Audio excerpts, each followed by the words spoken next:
What's up, everyone? How are we doing today? My name is Amp. I am the host of the 60-minute suspension. And today, I guess my co-host is asleep. He didn't answer the phone, so I'm going to have to do this one solo today. But I still wanted to provide you guys with this content because we have too much content going on. Can you turn my mic down just a little bit? And so, yeah. Anyways, while we're doing that, we're going to fix audio stuff as well. I know I'm a little bit too high. We're just going to bring that down. Just turn the gain down just a little bit if you can.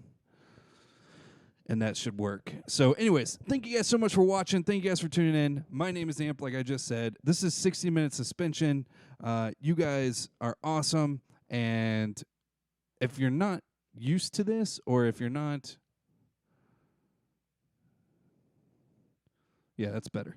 Okay, so anyways, and on your end, if you guys are listening and if the volume went down too much, just turn us up a little bit in your headphones. But the volume sounds so much better now. So anyways, moving on. This is 60-minute suspension. I want to thank you guys for tuning in. Typically, my co-host, T-Dub Tyler Williams, is with us, but I don't know what happened to him. We were texting all day today, and we were excited about a show, and now he's nowhere to be seen. So I hope he's okay. Hopefully he's just sleeping or napping, so that's fun. Today, a lot of content has come out today for the NFL and sports in general, and Tyler and I kind of came up with this news story, and we think it's pretty big news. It's in our title screen right on the very beginning. Jay-Z, the phenomenal, the rock, if you will, however he does his little rock thing that he does, Mr. Rapper Extraordinaire, and married to Miss Beyonce Knowles. Sure, they're pretty popular people, but he is joining forces with one of probably his greatest collaborations he will ever do in his life. Are you ready for this? Jay-Z is joining forces with the NFL. Yeah, I did not stutter on that one. This is news that just came out today. Jay-Z is joining forces with the NFL. What is going on here? What reality are we living in where Jay-Z needs to work with the NFL? Now, obviously, there's a lot of context behind this collaboration, and I'm going to break it down for you a little bit. I'm going to kind of open it up and see what is the purpose. Why join the NFL? Like, Jay-Z is a music icon. He has all of his hands and fingers and sports agency. I hope I don't get hiccups right now. Please don't get hiccups, and I'm the only one on air. But Jay-Z, he has his hands in sports agency, like being a sports manager for athletes and stuff. So that's kind of where he got started. He was an owner for a time for the Brooklyn Nets. I'm not sure if he still is or isn't. I'm not sure how that worked out or played out at the end of that, but I know he was involved in that. So Jay-Z being involved with sports isn't anything new. The thing about this, though, is it's weird. Jay-Z, literally, when Colin Kaepernick, if you don't know who Colin Kaepernick is, he was an NFL quarterback who kind of started the whole kneeling of the national anthem thing. If you guys don't know what that is, or it's kind of died down a little bit. It's not as recognized as it was a couple years ago.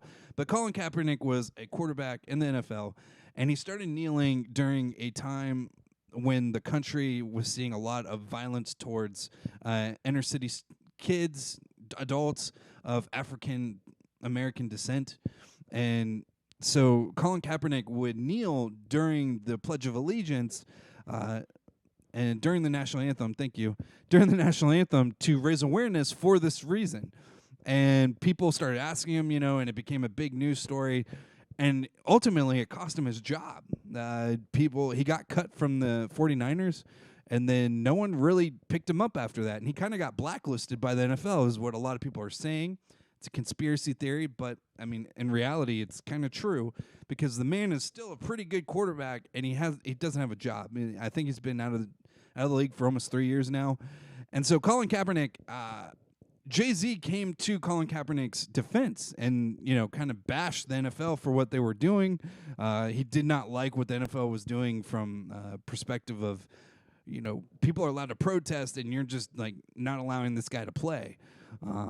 So this is my only issue with everything that's going on with Jay-Z in the NFL now is before Jay-Z did not approve of the NFL. He didn't even see them doing anything to improve their relations with inner city youth, to improve their relations with this violence upon the citizens. He just straight up bashed them, realistically. And so then for him to come out with this collaboration with the NFL, it's kind of weird. You go out and you hate on an organization and you say all these, negative things towards them, and you say, I'm going to support my boy Colin Kaepernick. And now the same organization that has blacklisted him or blackballed Colin Kaepernick, you kind of turned your back on your boy, and you're now helping out the organization that's blacklisted him.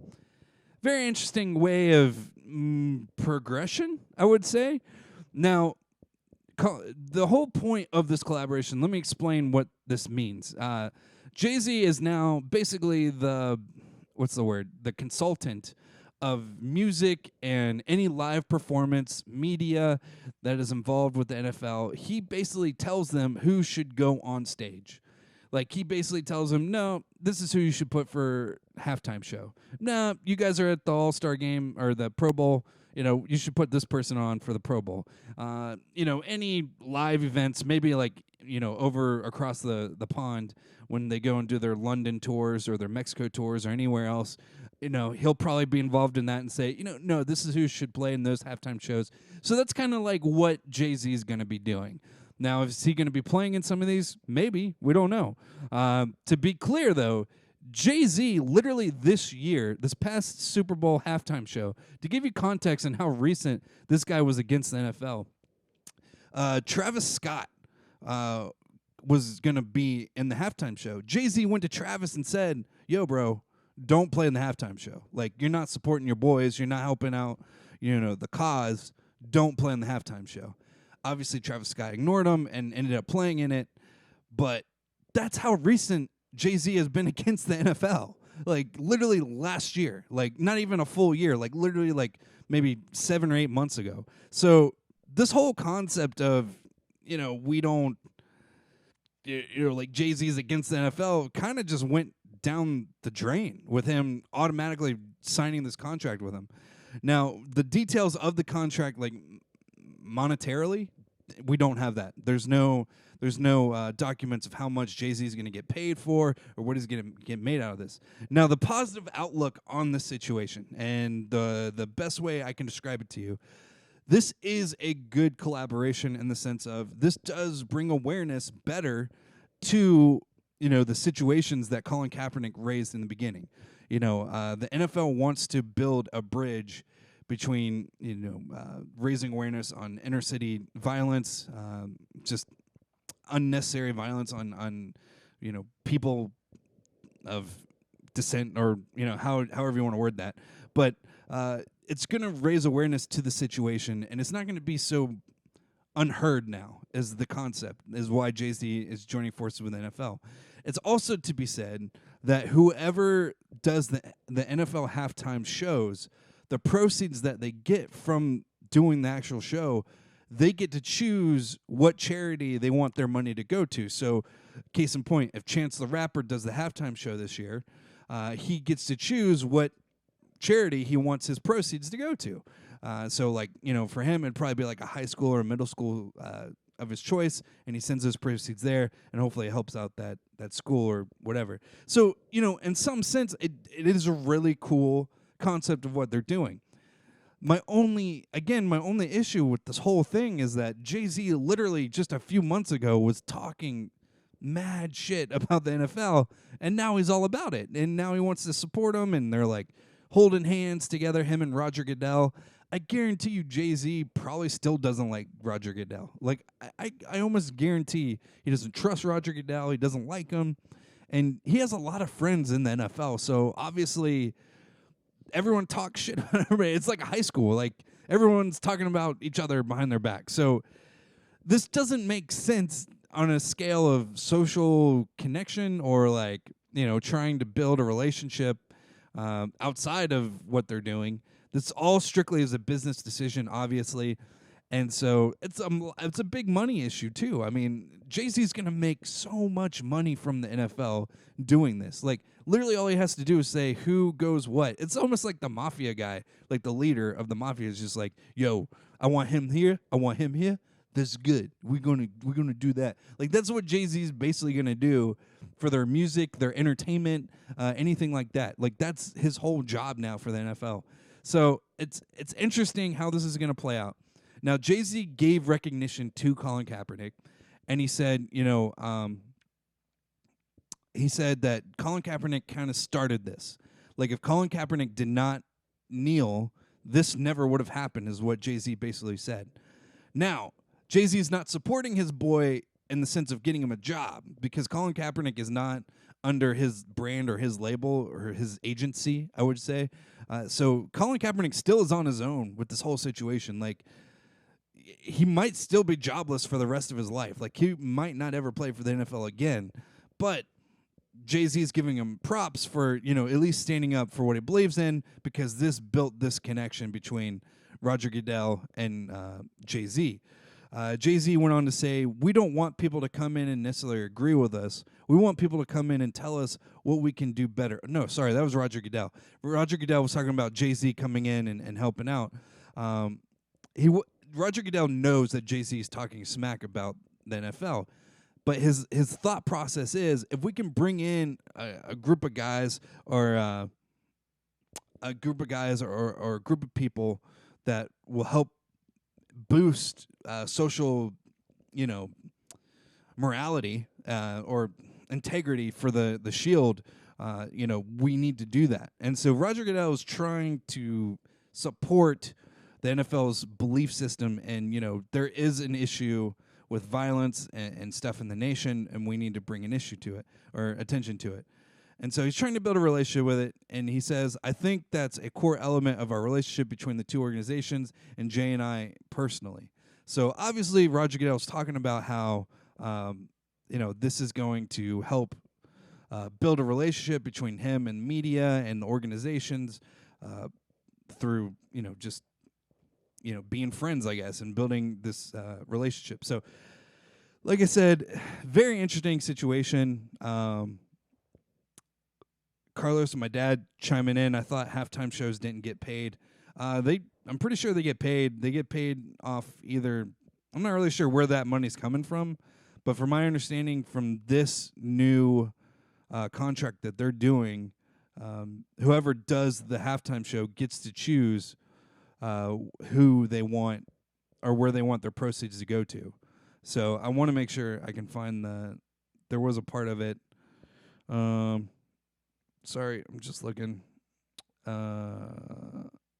Yeah, I can't see it right now. But there is an area where, yeah, goodbye rock and roll. I see Carlos.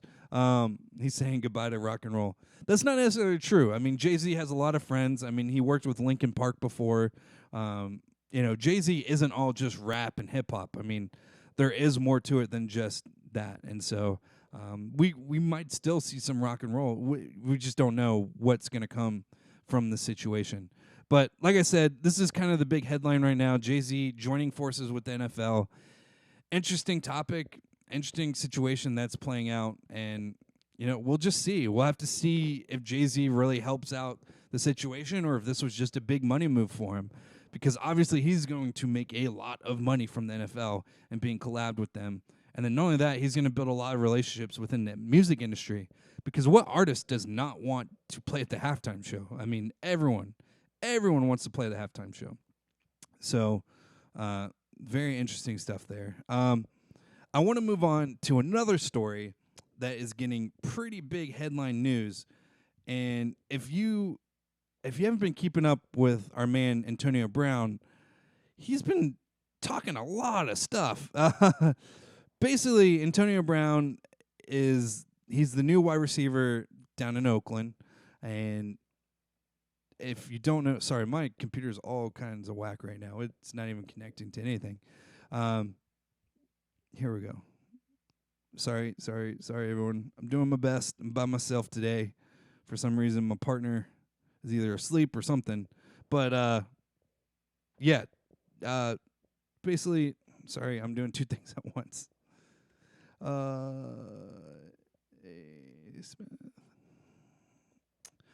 Sorry. So I'm doing two things at once, and it's really hard. Antonio Brown, he is the wide receiver for the Oakland Raiders. He's the big acquisition from Pittsburgh.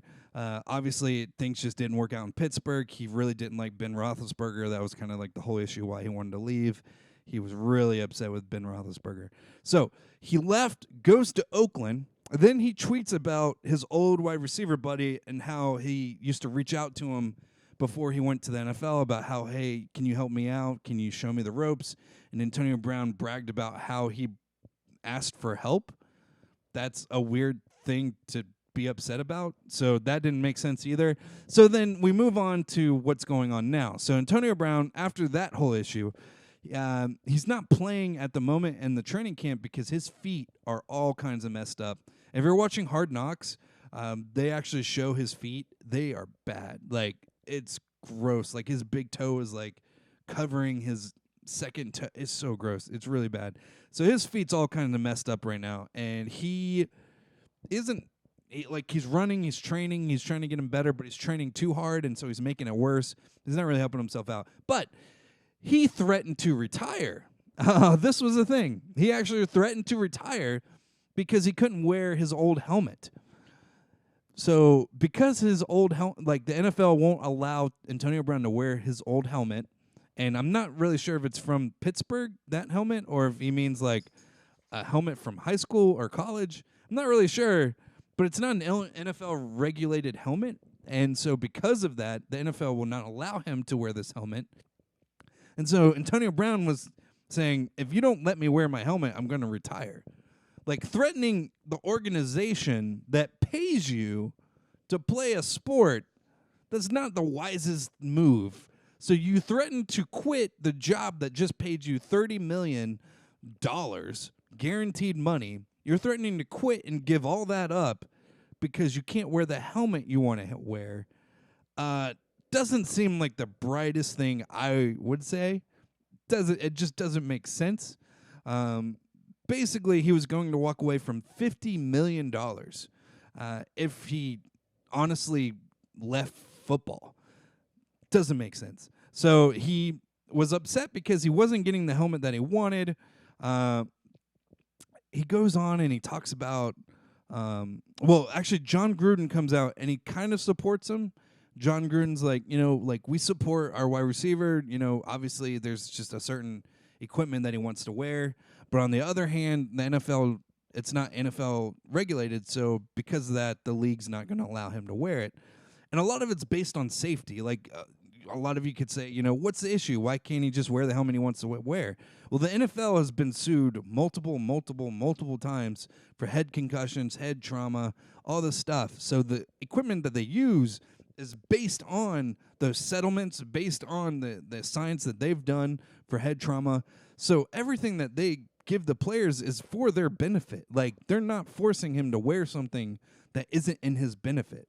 So if they looked at his helmet and were like, this helmet is not safe for you, you should not wear this helmet, it's for his health benefit. Like, it's for his cause.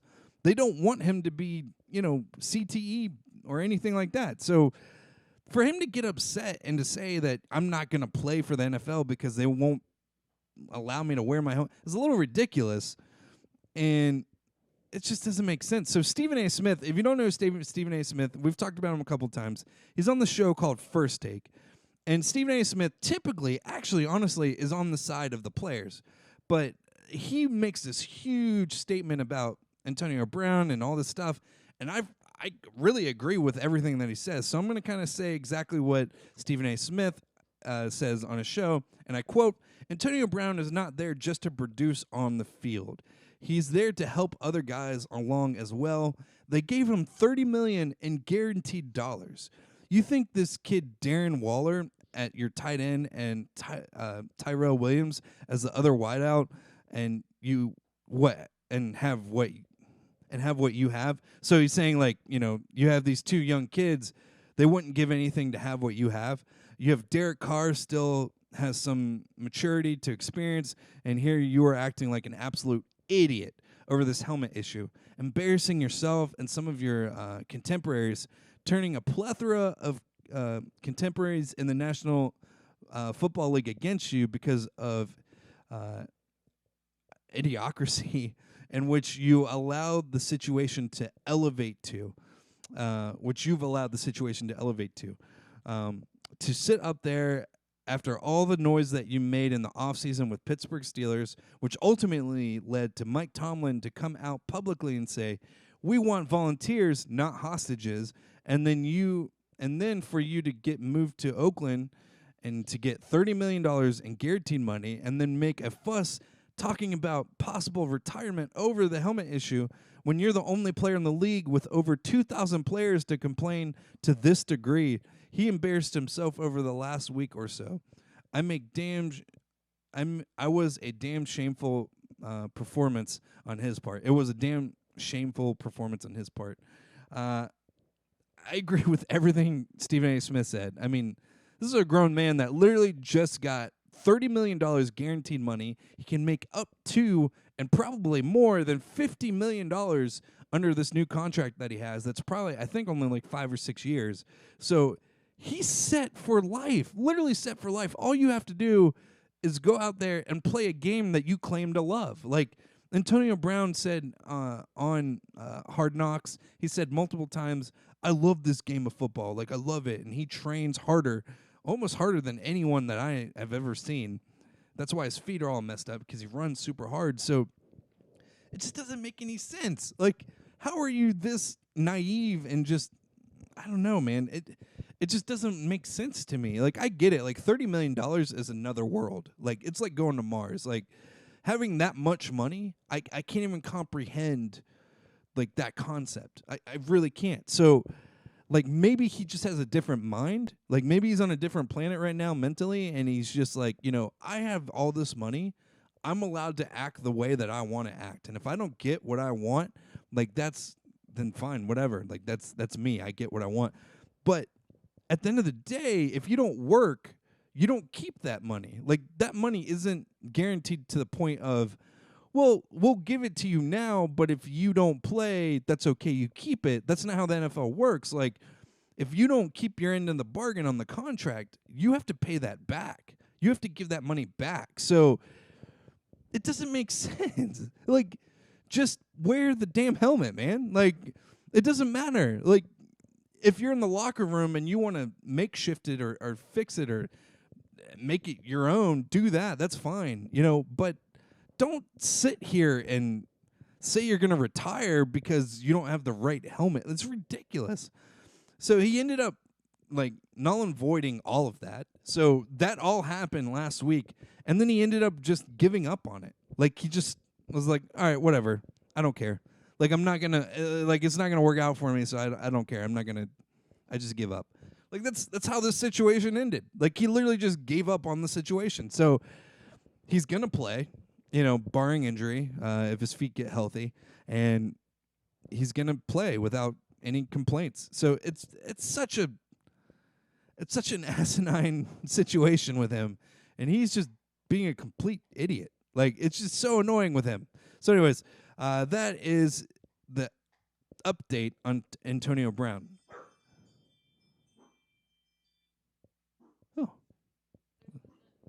Oh, okay. Just heard bells in the room. That was fun. So, moving on to some kind of upsetting news.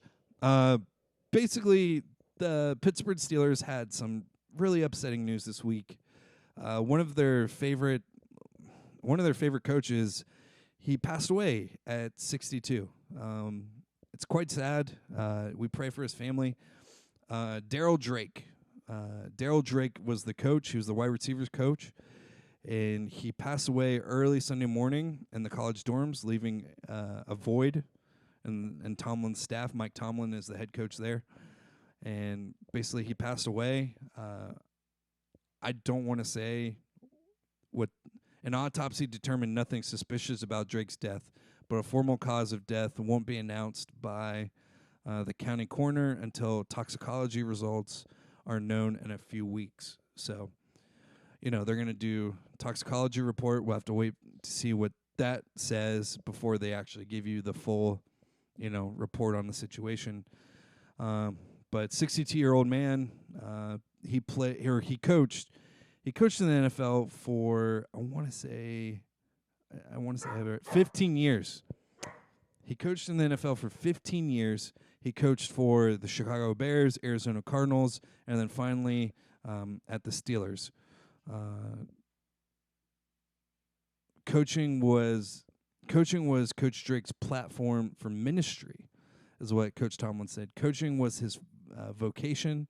He was a father, mentor, brother, advisor. Away from the field, Tomlin called Drake a strong Christian brother. So, again, our condolences out to the Drake family. And Daryl Drake, we hope you're in heaven or wherever, whatever's next beyond. And so, that's a tough loss. It's unfortunate to see someone as loved and as passionate as that type of a coach pass away. I mean, 62 is still pretty young, man. It's not, you're not even a senior citizen yet. So, in my mind, you're still pretty young. So, 62, not too old there, but hopefully his family can get the help and support to get through this. So, moving on, we do cover. No, I'm not going to do that one because I actually didn't get. No, I'll do it. Whatever. So, Hard Knocks is a show on HBO. We kind of covered it last week, episode 1. This week, episode 2 is on.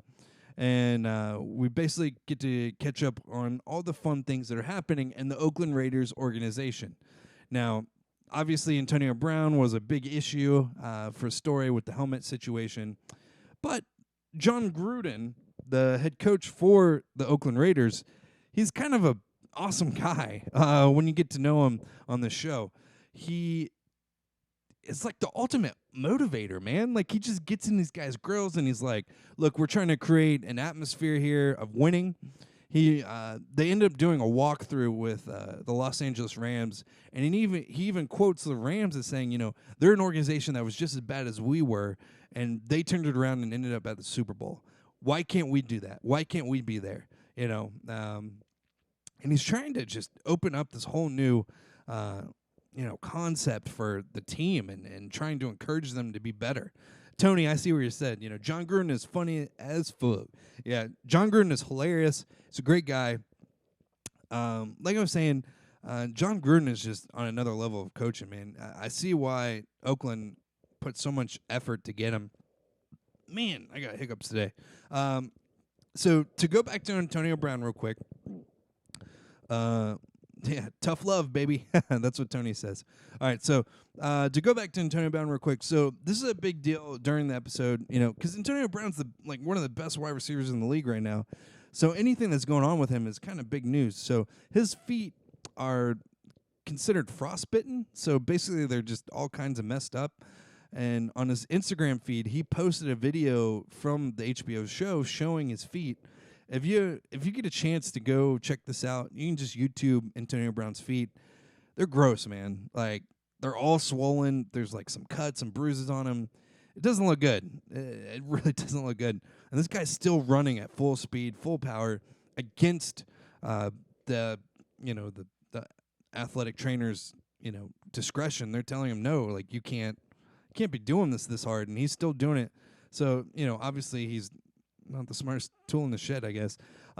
Moving on, when the NFC champions Rams came to town for a joint practice ahead of team's preseason opener in Oakland, things got a little heated.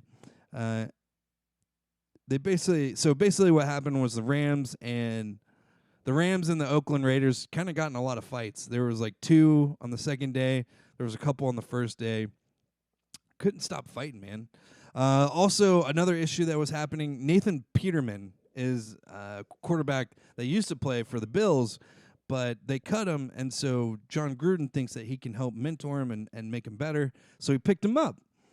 And Nathan Peterman in the first game kind of came out, and Nathan was just playing awful. He was not making any of his throws. He was not playing good at all. So John Gruden called him over, and I guess he pushed the right buttons with him, and kind of just called him out on his crap. And the second day, he just came out and he executed a scoring drive with a 50-yard run and a short touchdown pass.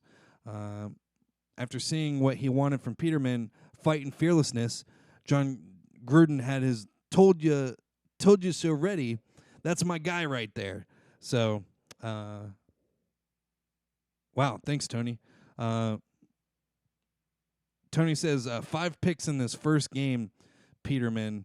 In the first half. So, yeah, that's right. Peterman had 5 picks in the first half, so Gruden was giving him a lot of crap about it. And then Carlos chiming in. He messed up his own feet. It's his fault. You're absolutely right. It is his fault. He's being an idiot. That's what I'm trying to express to everybody. This is all Antonio Brown's fault. Nothing that's happening to Antonio Brown is anyone else's fault but his own. This man got everything he wanted. He got a new team. He got a new opportunity. He's gotten the contract that he's always wanted. He's burying his own grave right now. That's all I'm concerned with him. So he's an idiot. So anyways, yeah, going back to Nathan Peterman. Peterman's kind of fighting for the second. Dude doesn't know how to throttle down. You're talking about Antonio Brown, I'm assuming, Tony. I'm assuming you're talking about Antonio Brown. Doesn't know how to throttle down. So anyways, basically the Oakland Raiders, Nathan Peterman is fighting or is against Mike Glennon, who used to start for the Tampa Bay Buccaneers at one point. They're kind of fighting for that number 2 spot. I'm not sure if John's going to keep 2 or 3 quarterbacks. Not really sure what he's going to do there. Moving on, Brinston Buckner is the defensive line coach. He's kind of been a main character on the show lately, and some people are saying he's got head coaching qualities. And I quote, this is what he said, trying to teach the younger players accountability in one practice.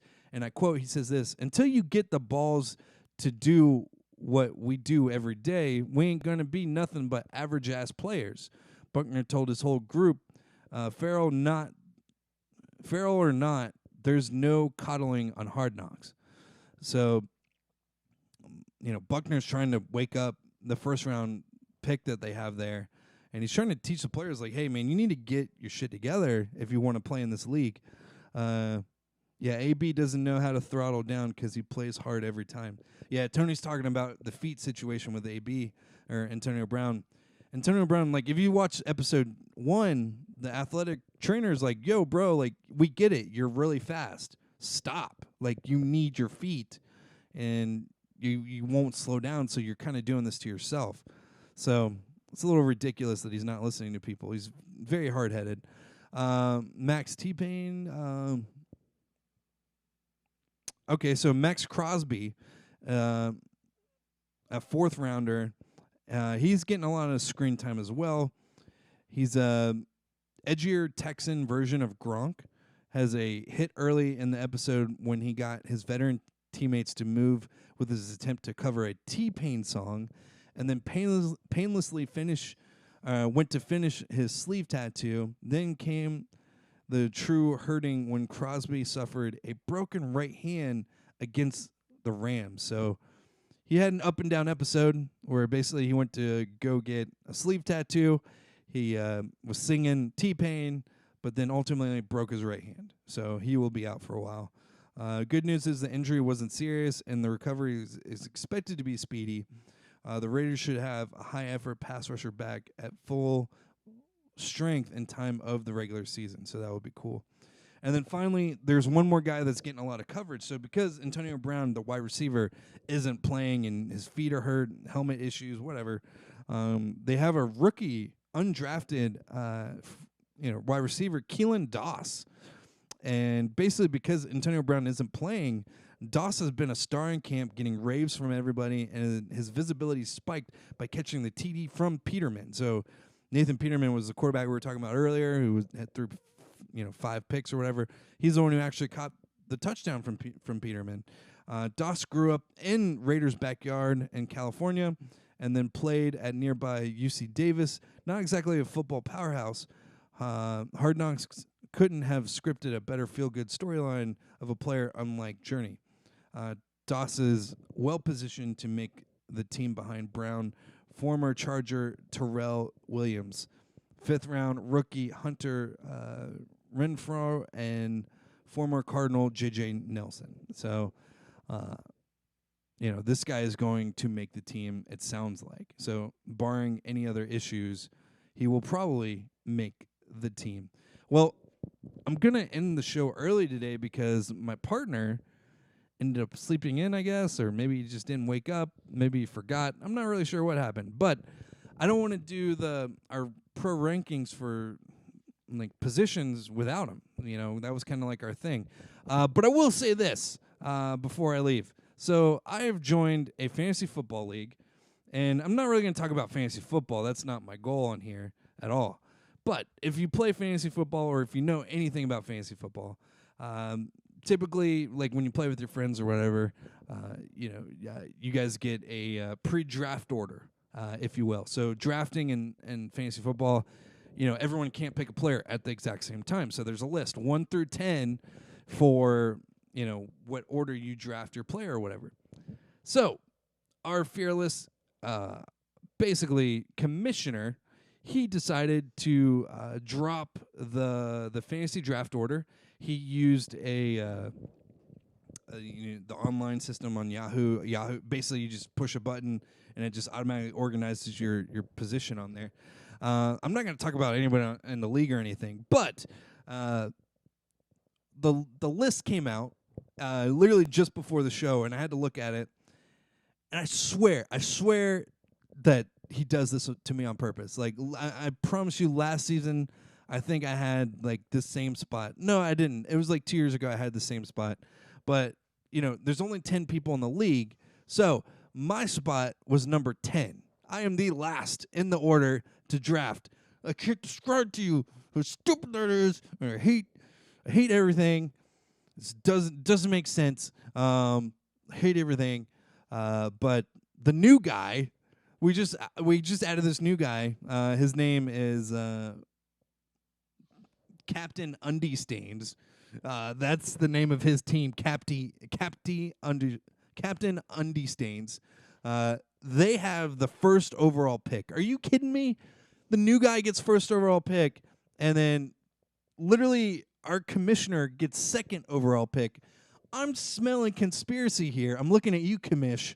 I feel like you just kind of threw this together and you put the nice guy at the end, and I don't appreciate that one bit. No, but yeah, thank you, Tony. Tony chimes in and says, he's trying to ruin you, man. I know, Tony, he is. He's trying to sabotage my team before we even started. This is frustrating. I'm frustrated. This is a frustrated frustration. That was a word that I made up. But anyways, Carlos chiming in, love the Cowboys. Yeah, I'm probably not gonna draft anyone from the Cowboys, Pops. I'm not gonna lie to you. There's no one on the Cowboys team that I'm excited about. But I did have this fun idea to do today because, my partner's not here, and I kind of just have to wing things now at this point. And I said that I didn't want to do anything wrong. So here we go. There's an app on my phone where I can basically, mock draft, a fantasy football team. And I thought it'd be fun to just do one right now in front of you live. It doesn't take but maybe a minute. It's really not that long. So I got all the settings set up. We're a PPR league. Our draft's type snake, and my position is 10th. So if anyone on my fantasy league actually watches, they'll see my strategy. So all I got to do is hit start drafting. I'm going to do that. Here we go. So basically, there's 9 other teams that they're all kind of, computer animated or whatever. All right, so here we go. I'm at number 10, okay? So I'm at 10. This is my first pick. It says that I should draft Travis Kelce or Julio Jones, Mike Thomas maybe, Odell Beckham Jr. Let's see who's at running back right now. James Conner, oh boy. Dalvin Cook still available. I'm gonna go ahead and get old Julio Jones right now, and then I'm gonna get Travis Kelce right behind him. All right, so I got Julio Jones and Travis Kelce with my first 2 picks. Now, if you don't know anything about fantasy football, obviously you don't care. You've probably already turned this off. But if you like fantasy football and you want to keep up with me, please stay on with me as I get this go through this real quick. So, there's no option. There's Damon Williams, Leonard Fournette, Devontae Freeman. I don't know. Who do you guys think I should take? Try and keep up with me if you can. I'll try and keep you guys up to date.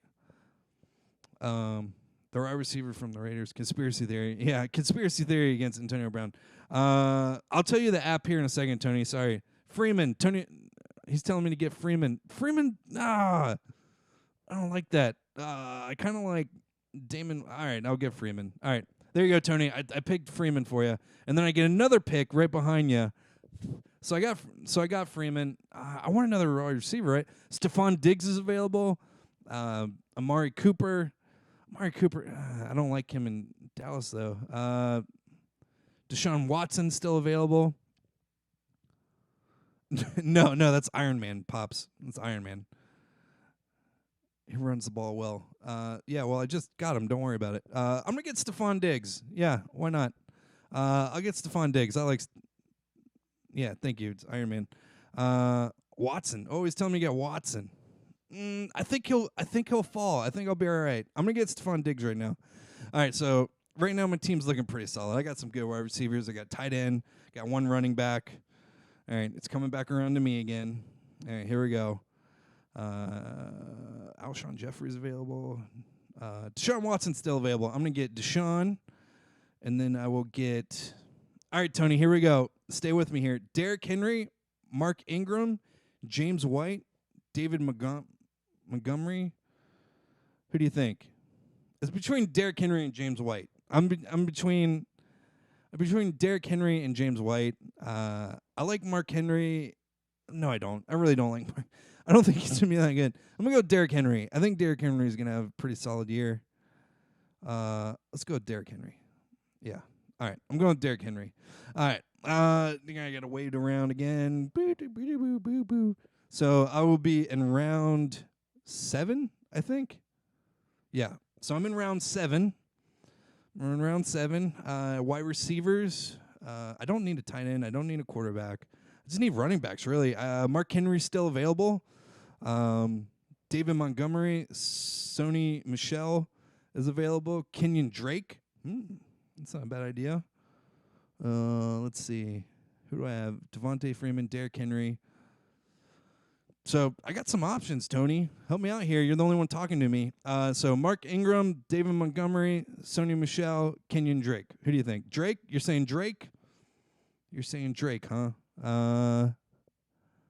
I don't know how I feel about Drake. Let's do it. Let's do Drake because my girlfriend's giving me shit. Here we go. And then I get one more pick because I'm 10th. And then you're saying Ingram also? So Drake and Ingram? Is that what you're saying? Tariq Cohen is also available still. No, pick Ingram. So wait. So this is my second pick. I just picked Drake, Tony. They can't re-pick after I've picked. I don't like Ingram. I'll get Ingram anyway. All right, so this is turning into the Tony draft. I love it. So this will be round 9. Tony, when do you draft a defense? I'm just curious because right now, the Jags defense, the Rams defense, Minnesota Vikings defense, the Ravens defense. You need to sell at picks before you let me decide. Okay. I don't want to get defense just yet. Man, let's see. Okay, here we go. Anthony Miller from Chicago, Golden Tate, Deshaun Jackson, or Valdez Scantling from Green Bay. He's kind of like a new guy. I don't need a quarterback, so Rams defense, they were saying. Get the Rams defense. Yeah, might as well. And then I'm going to go with... Man, Golden Tate is not who he used to be. I'm not getting the Cowboys, man. Get out of here. Get out of here, Pops. Deshaun Jackson. Do I want Deshaun Jackson? Ugh. Sure, why not? So, Deshaun Jackson and the Rams defense. So, Tony, when do you get a kicker? Like dead last, like the very last of your draft? Or when do you get a kicker? I'm just curious. Pop's saying Jay-Z. Get Jay-Z. Uh, Latavius Murray. Oh, here we go. Latavius Murray, Dion Lewis, who would be my he would be my handcuff if because I already got Derek, so he would be a good handcuff for me. Anthony Miller, Devin Futchins, Jamison Crowder, Michael Gallup. Pops, do you even know who that is? We score straight offense. Go on fourth downs. I'm going to go with Dion Lewis because I feel like he would be a good handcuff. And then, who's my... do I need a backup tight end? Tony, what do you think? Should I get a backup tight end? Pops, I have to get a kicker. I have to get a kicker at some point because, it's part of the game. You need a kicker. Do I need...